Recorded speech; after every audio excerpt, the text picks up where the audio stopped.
Welcome back, everybody, to another deep dive. This time, we're really digging into a topic I've been fascinated by for a while now. It's the whole world of podcasting, Oh, yeah. but more specifically, how it's changing the way we tell stories with sound. Yeah, I think we're in this really interesting moment, like a real turning point. Totally. And, I've been reading all sorts of stuff about this, articles, interviews, and even some research papers. Oh, Uh, yeah, you've been doing your homework. Well, it just seems like there's this explosion of narrative-driven podcasts. That's And right. I really want to understand, how it all compares to traditional radio, what makes it different, Right. and also just, where it's all heading. Yeah, yeah. And for this deep dive, you've actually gathered some amazing sources, haven't you? I did. I managed to snag some really fascinating interviews and articles from some real heavy hitters in the world of podcasting and audio storytelling. Ooh, tell me more. We're talking producers, editors, even festival founders. Wow, that's impressive. Yeah, I know, right? So what are some of the big questions you're hoping to tackle in this deep dive?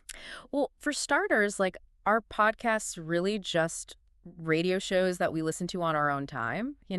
Time-shifted radio is the term I've heard. Exactly. Is it truly its own thing, or is it just Radio 2.0? Ah, And then I'm really curious about, is there a distinct podcast genre emerging? interesting. Something truly unique to this medium? Yeah. And if so, what does that mean for the quality and creativity of the stories we're hearing? Right, because the possibilities seem endless. They do. And I think one of the most fascinating starting points for all this is the idea of the Chumcast. Have you heard of this? I have, actually. It's a Yeah. term coined by Julie Shapiro, who, as you may know, founded the Third Coast International Audio Festival. Oh, right. The big audio festival. Yeah, exactly. And she uses Chumcast to describe these shows that have a really casual, almost gossipy feel to them. Yeah.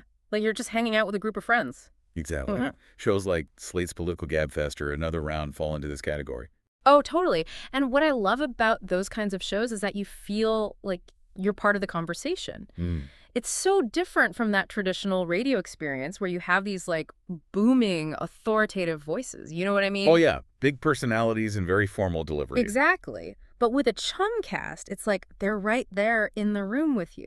It's intimate. Exactly. And it's not just about the style. I think these Chumcasts are also opening doors for a wider range of voices to be heard. Yeah, it's a great point. Hmm. People who might not have had the opportunity to get on traditional radio. Right. And that makes me wonder, is this just an evolution of what we already had with radio, or are we witnessing the birth of a brand new genre, Yes. like the podcast genre? That's a really fascinating question. And, Alan Hall, he's a well-known producer in this world. Oh, yeah, I've heard of him. He actually compares podcasting to a magazine. Ooh, interesting. He says it's like offering listeners these diverse snapshots of reality. I like that. Bite-sized pieces. Right. Whereas a really well-crafted audio feature is more like a novel. Yeah. It's a deep dive into a single world. That analogy really clicks for me. You get those shorter segments in a podcast, but some of them still manage to go really deep. And that leads us perfectly into this debate about whether podcasting is actually just time-shifted radio. Right, because on the surface, it can seem like it's the same thing. Yeah, exactly. But several of the experts you've interviewed, they all highlight how podcasts create a different kind of relationship with the listener. I see what you mean, because with a podcast, you're making an active choice to listen. Mhm. You're seeking it out. It's not just passively playing in the background like the radio might be. Exactly. You're opting in. And that changes everything from the way producers think about their content to how listeners engage with it. Right. And Claudia Toronto, who you might know from the Australian Broadcasting Corporation, Uh-huh. she has this really interesting way of describing it. Mm. She says podcasting is like talking directly into someone's ear canal. Wow, that's an intense image. It is, right? But it really gets at that intimacy that you were talking about before. Totally. And John Buin, who hosts Scene on Radio, Yeah, I've heard of that show. he even mentions feeling much more comfortable being informal, even personal, in his podcasts. Interesting. He says that kind of storytelling just wouldn't fly on traditional radio. So it sounds like podcasting is leading to more relaxed personal storytelling.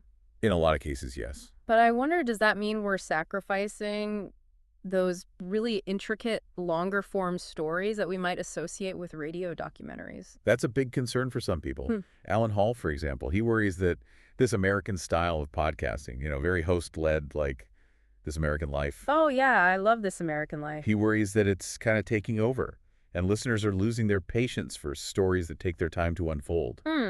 It's like we're trading depth for instant gratification. Claudia Taranto, she calls it lean in listening. It's Yeah. like you have to really lean in and pay attention. Because otherwise you're going to miss something. Exactly.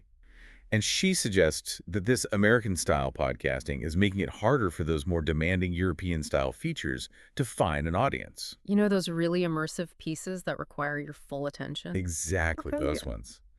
And it's a tricky balance, isn't it? Yeah, because you want to make your content accessible, Mm-hmm.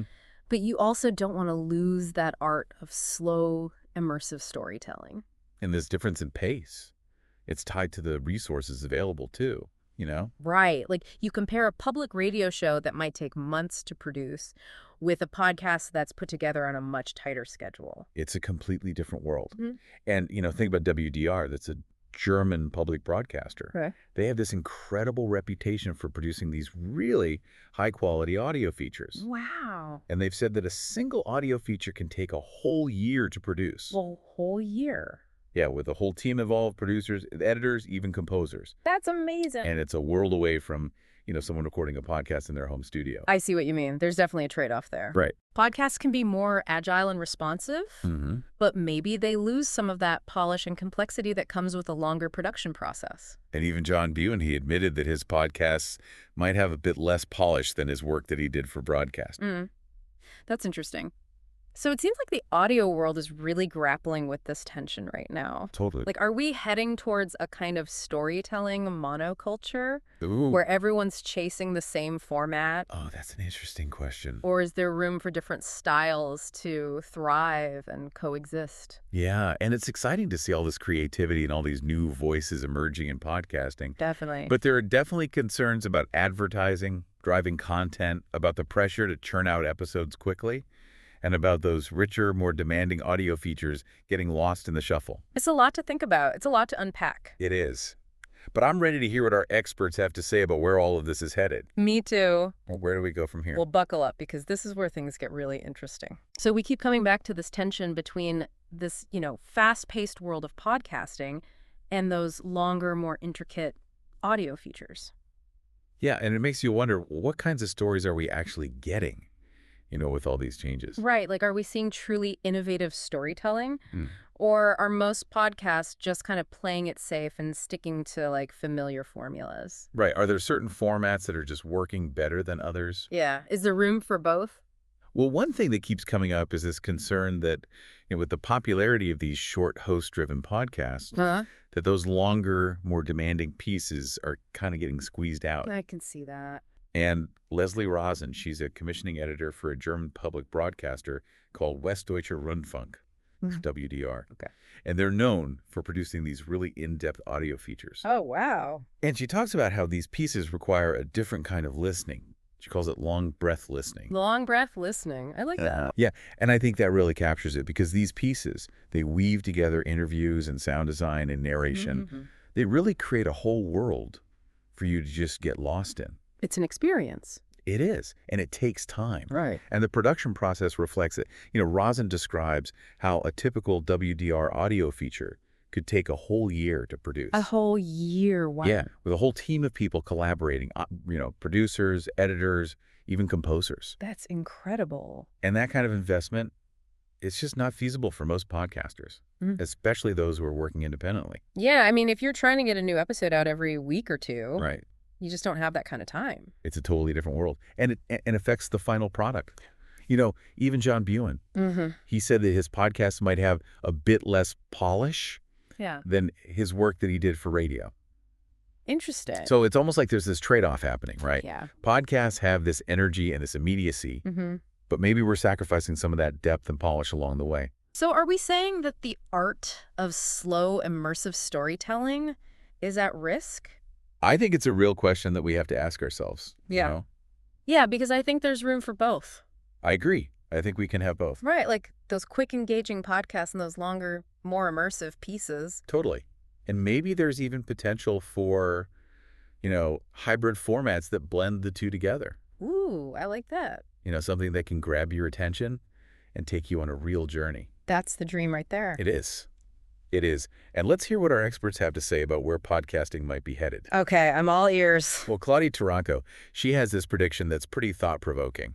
Oh. She thinks that people will eventually listen to more podcasts than traditional radio. Really? Just like we've shifted from broadcast TV to streaming services, you know? That's interesting. I mean, it makes sense. Yeah, it's all about having control over what you listen to when you listen to it. Yeah, like the on-demand aspect of it all. Exactly. And John Buen, he actually sees podcasting as a way to bypass those traditional gatekeepers of media. Oh, that's a really good point. You know, you don't have to go through a big network or a radio station to get your work out there. So you have more creative freedom as a podcaster. Absolutely. Hmm. And you have a more direct connection with your audience. That's really empowering. It is, but there's a trade-off too. Yeah. You know, Buen talks about the fact that you tend to reach smaller audiences with podcasts. Yeah. I remember he even said that he would rather have a few thousand people listen to a piece that he's truly proud of than millions hear a heavily edited version on a mainstream radio show. That's a powerful statement. It is. It really speaks to like the core of the issue. Right. Like, do you chase larger audiences even if it means compromising your vision? Yeah. Or do you prioritize creative freedom even if it means reaching a smaller, more niche audience? Tough choices. Tough choices. And those choices, they shape the entire audio landscape. You know, it's not just about individual creators. It's about the kind of listening culture that we're creating. Right. What do we as a society value in audio storytelling? Ooh, that's a big question. It is a big question. Accessibility or depth, innovation or tradition? Those are great questions. And honestly, I don't think there are any easy answers. I agree. Yeah. But it's important that we're asking them. Yeah. Because the future of podcasting, and maybe even audio storytelling as a whole, depends on how we answer those questions. So where do we go from here? That's the million-dollar question, right? It is. And it's not like there's one single path laid out before us. Right. There's so many possibilities. There's so many different directions this could all go. Okay, so what are some of those possibilities? Okay. Well, for starters, I think podcasts could become even more personalized and interactive. What do you mean by that? Imagine podcasts that adapt to your interests. You know, incorporate listener feedback or even let you, the listener, choose the direction of the story. Oh, that's interesting. Like a Choose Your Own Adventure podcast. Exactly. It takes that idea of on-demand content to a whole new level. Right. And then there's the possibility of, you know, hybrid formats emerging that blend elements of traditional documentaries with that conversational podcast style. Oh, like Reply All. Like Reply All, exactly. They do a great job of that. They do. Weaving stories into this more informal format. Yeah. And then finally, I think we could see podcasts becoming a truly global phenomenon. Oh, I love that idea. You know, podcasts that bring together voices from all over the world, Yeah. sharing different perspectives, exploring universal themes. I mean, it's so exciting to think about the power of audio to connect us across cultures and continents. It really is. It makes you appreciate the potential of this medium. It does, but I'm curious about something. You know, we've talked a lot about this trend towards shorter, more easily digestible content. Do you think there's any chance we might see a resurgence of slow listening? You mean a renewed appreciation for those longer, more immersive pieces that require our full attention? Exactly. I feel like there's a part of me that still craves that kind of experience. I wonder if you're right. You know, as our lives get more frantic and fragmented, maybe we'll start to long for those moments of deep engagement. Yeah. Those opportunities to really get lost in a story. It'd be interesting to see if that European style of audio storytelling finds its own niche in the podcasting world. It would. It would be a welcome counterpoint to all the quick hits and bite-sized content that dominates so much of our media consumption these days. So are we saying that the future of podcasting is wide open? It is. Like there's no telling which direction it will go? That's the beauty of it. You know, there's no single predetermined path. It's a dynamic, evolving landscape. Right. And in a way, we as listeners, we get to shape that landscape through the choices we make. Oh, that's a good point. You know what? We listen to, what we support, what we demand. That's a powerful thought. It means we all have a role to play in shaping the future of audio storytelling. We do. And speaking of shaping the future, it's time to wrap up this part of our deep dive. Okay.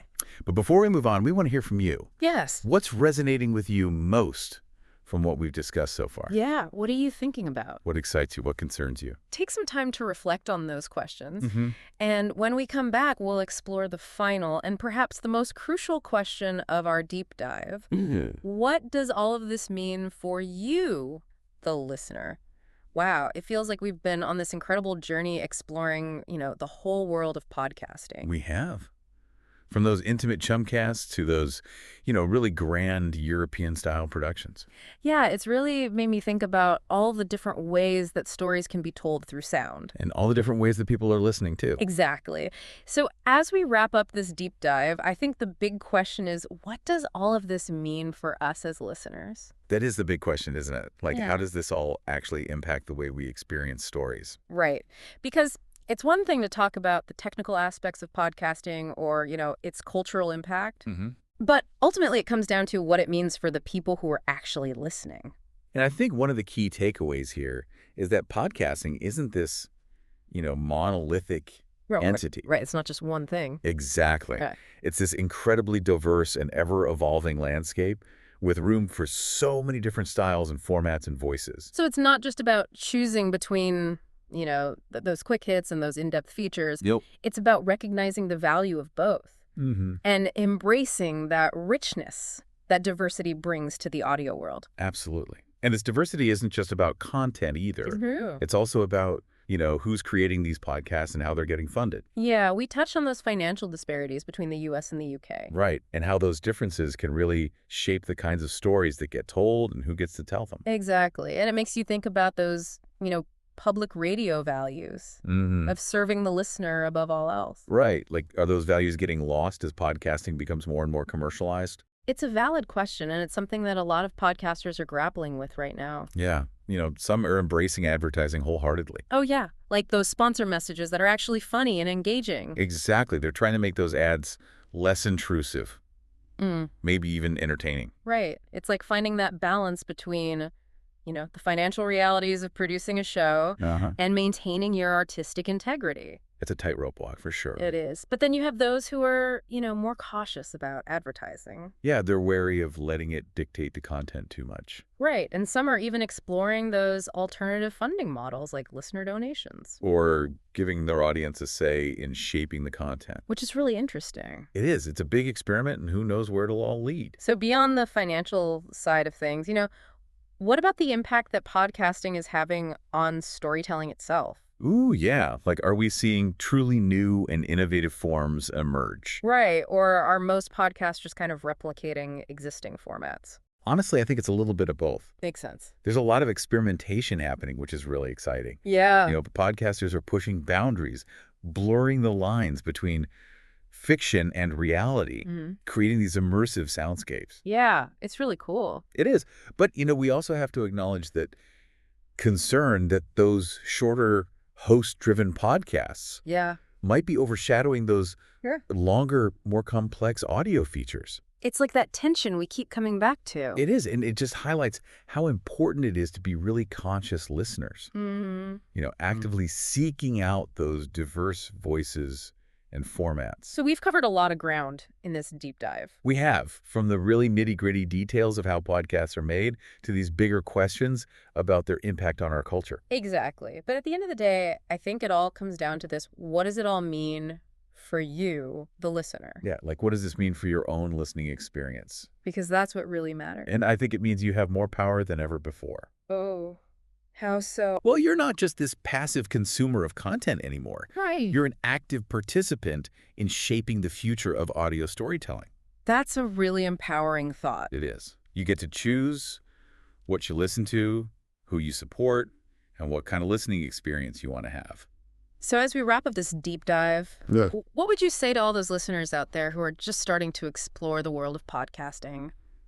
I'd say be curious, be discerning, and most importantly, be engaged. Ooh, I like that. Don't be afraid to step outside of your comfort zone. Explore different genres and formats. You might just discover something truly amazing. And who knows, maybe you'll even be inspired to create something yourself. Yeah. Share your own stories. Add your voice to this vibrant and ever-evolving soundscape. The possibilities are truly endless, and that's what makes this such an exciting time to be a listener, a creator, and just, a part of the audio world. It really is. Yeah. So on that note, we've reached the end of our deep dive. Yeah. But this is really just the beginning of your journey. So what stood out to you most from our conversation today? Yeah, what sparked your curiosity? Take those questions with you and let them guide your own explorations. And as always, if you find any podcasts that particularly resonate with you, be sure to share them with us. Yeah, we're always eager to expand our listening horizons. So until next time. Happy listening.